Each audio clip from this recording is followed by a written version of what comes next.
The Assembly will hear now an address by Her Excellency Giorgia Meloni, President of the Council of Ministers of the Republic of Italy.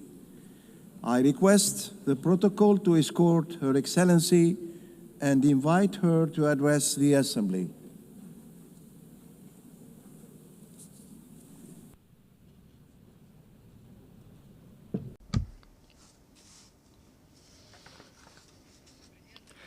President Baerbock, Secretary General Guterres, fellow delegates, ladies and gentlemen. We are living a historical accelerated phase, rich in opportunities, but also, perhaps above all, dense with dangers. Suspended between war and peace. According to the Global Peace Index 2024, there are currently 56 armed conflicts ongoing in the world, the highest number since the Second World War. We live in a world profoundly different from the one in which the United Nations was founded when, in 1945, 51 nations, today nearly all of the nations of the world, decided to come together to found an international organization whose main purpose was to prevent war. The question we must ask ourselves 80 years later, while looking around us, is, have we succeeded? The answer you all know, because it lies in the headlines, and it is merciless. Peace, dialogue, diplomacy seem no longer able to persuade or to prevail. The use of force prevails on far too many occasions, and the scenario before us is that which Pope Francis described with unique effectiveness, a third world war, fought piecemeal. Obviously, among the major conflicts underway is, of course, the large-scale war of aggression by the Russian Federation against Ukraine. 3.5 years ago, on February 24th, 2022, Moscow decided to attack Kyiv. And I believe not enough reflection has been given to the consequences of that choice, to a point I consider fundamental. The Russian Federation, a permanent member of the Security Council, deliberately trampled on Article 2 of the UN Charter, violating the integrity and political independence of another sovereign state, with the aim of annexing its territory. And still today, it shows no willingness to seriously accept any invitation to sit at the peace table. This deep wound inflicted on international law, as could be foreseen, unleashed destabilizing effects far beyond the borders in which that war is taking place. The conflict in Ukraine has rekindled and set off several other crises.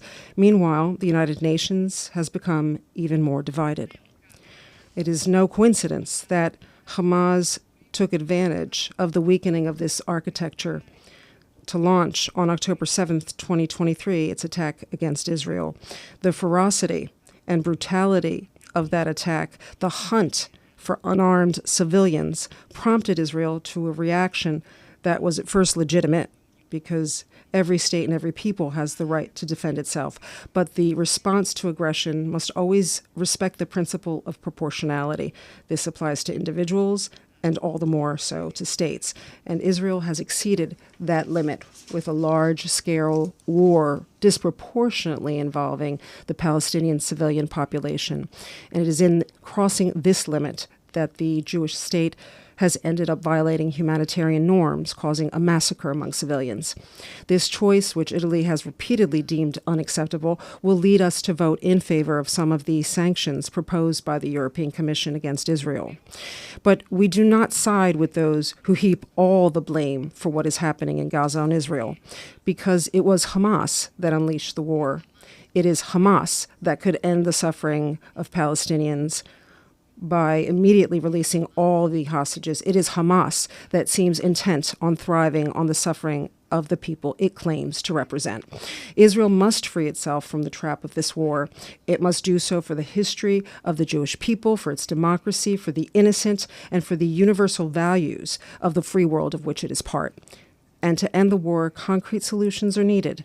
Peace is not built only with appeals or with ideological proclamations embraced with enthusiasm by those who in truth do not want peace. Peace is built with patience, with courage, with reasonableness. The children of Gaza, like those Italy is proudly receiving and treating in its hospitals, are asking for answers that can improve their condition. And to that, we are committed. Italy is and will be there for anyone willing to work on a serious plan for the release of hostages, a permanent ceasefire, the exclusion of Hamas from any governance dynamic in Palestine, the gradual withdrawal of Israel from Gaza, and the involvement of the international community in managing the subsequent phase of the ceasefire, leading to the realization of the two-state perspective.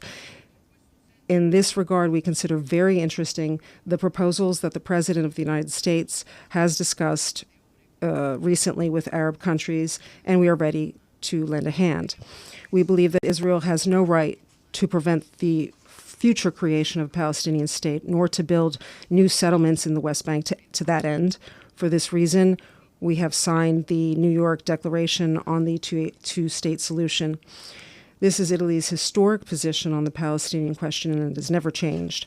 At the same time, we believe that the recognition of Palestine must have two indispensable preconditions: the release of all Israeli hostages and Hamas's renunciation of any role in the government of Palestine. For those who unleash the conflict cannot be rewarded. And thus we return to the starting point, the rules, the force of law. In Ukraine, in the Middle East, in every scenario where war dominates and reason seems lost. There's no escaping, colleagues, the most important question, which is the reason we're all here together today. Is the United Nations architecture we built 80 years ago up to task in the face of the challenges we are facing today? It is not.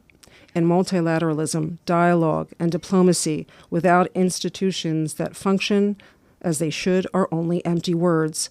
We must recognize our limits. We must recognize that a profound reform of the United Nations is necessary and urgent, not an ideological reform, but a pragmatic, realistic one that respects the sovereignty of nations and opens to shared solutions. We need an agile, efficient institution able to respond quickly to crises, transparent in its mission and costs, capable of minimizing bureaucracy, waste, duplications. What we call the glass palace must be truly a house of glass.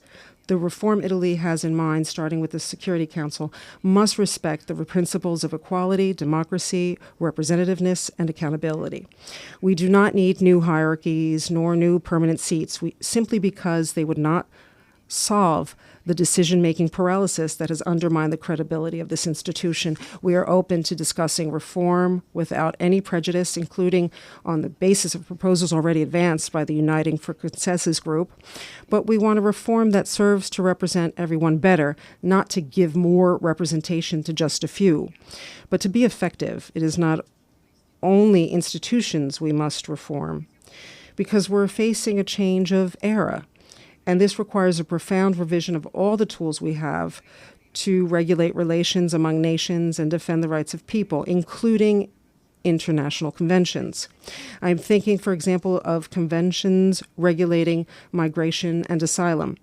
These are rules enshrined in an era when mass irregular immigration did not exist, nor did human trafficking.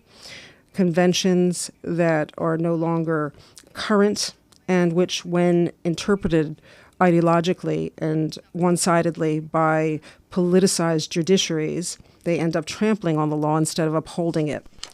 Together with other European states, we have raised this issue and tend to pursue it not to lower the level of guarantees, but to build a system that keeps pace with the times, capable of protecting fundamental human rights while safeguarding the sacrosanct prerogative of every nation to protect its citizens and its borders, exercise sovereignty, and govern migration, which impacts citizens, particularly the most vulnerable.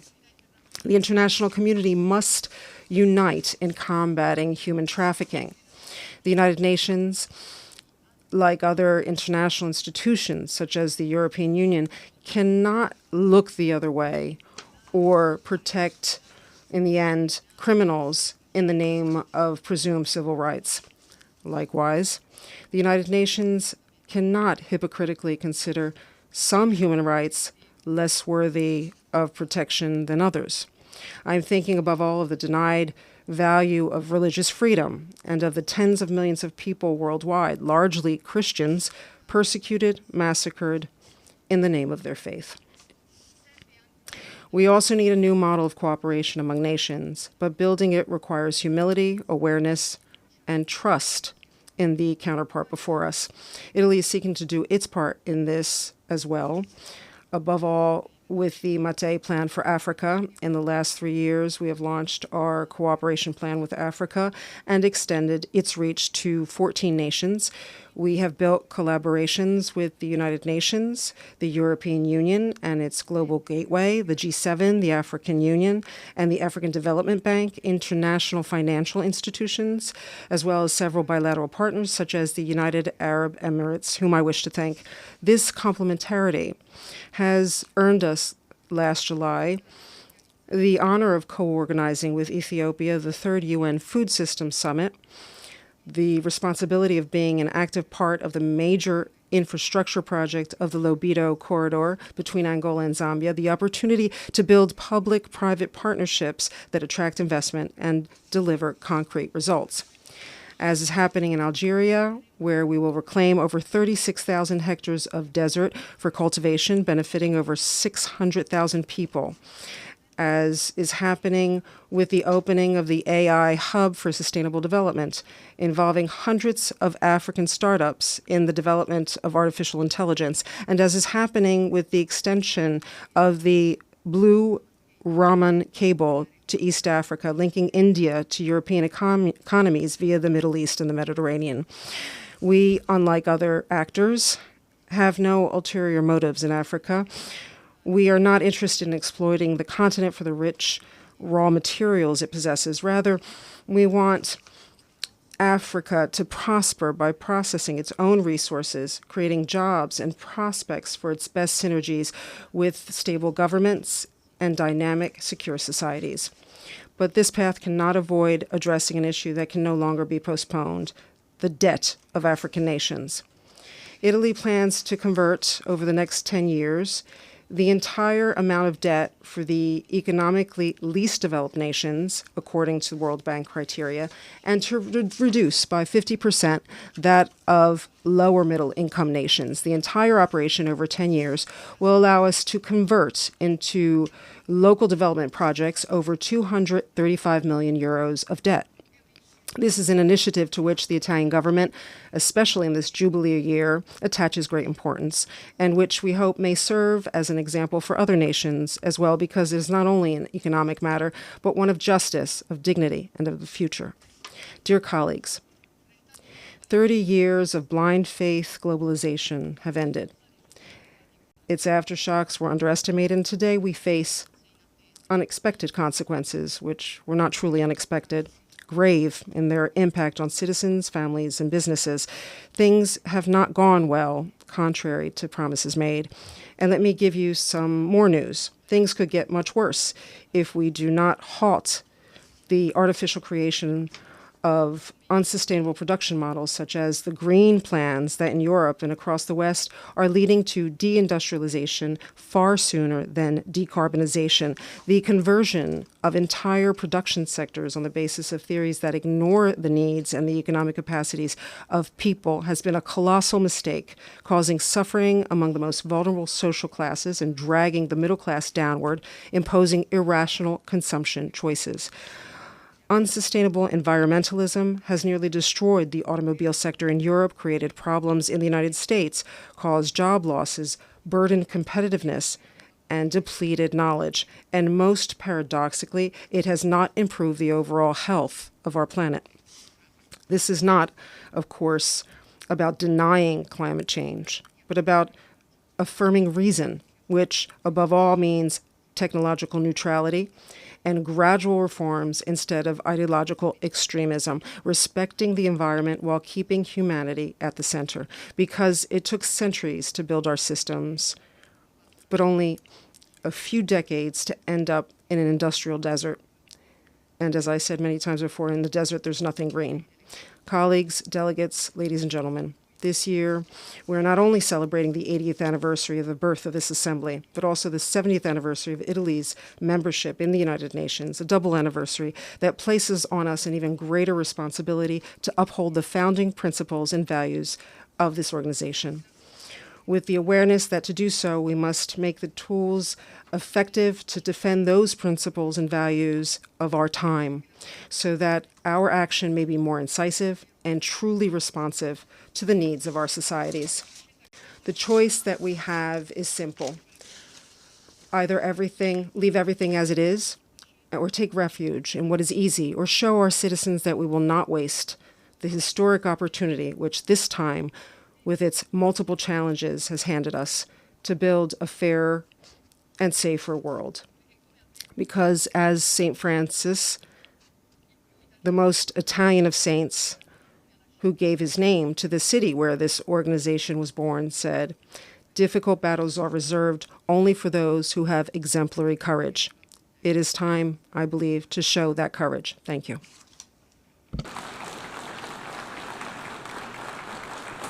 On behalf of the Assembly, I wish to thank the President of the Council of Ministers of the Republic of Italy,